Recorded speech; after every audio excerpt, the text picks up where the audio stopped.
I've had some pretty specific instances of prosecutorial misconduct where I've had findings in court that have dismissed cases. I've had findings in court that ended trials in my client's favor because of prosecutorial misconduct. I have prosecuted the elected district attorney of Tillamook County for bar violations in the Oregon State Bar Court in Portland, Oregon, and successfully had him plead guilty the morning of trial to having hid evidence in an aggravated murder trial in Tillamook County.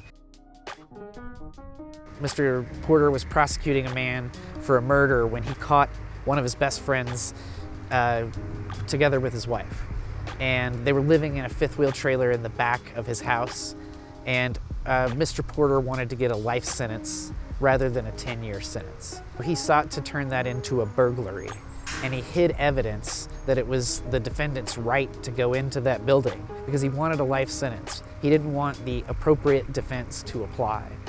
At trial, it came out that he had deeply hid some evidence, that he'd wrongfully admonished a witness, and ultimately, honestly, the widow in the case, her testimony had to be stricken from the record and unheard by the jury because of the acts of this prosecutor. It was a harrowing experience because nobody wanted the case to be prosecuted, and everybody had to be fought with to even get this relatively obvious case charged and prosecuted.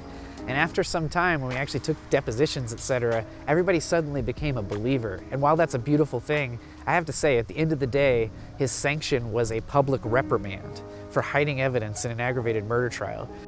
Tonight, the Medford Police Department will arrest somebody for camping on the Greenway, and they'll get 5 days next week in the Medford Municipal Court. So it's a great success, but it's also a terribly sad moment and reflection on where our system is right now in terms of holding people who are in prosecutors' offices accountable.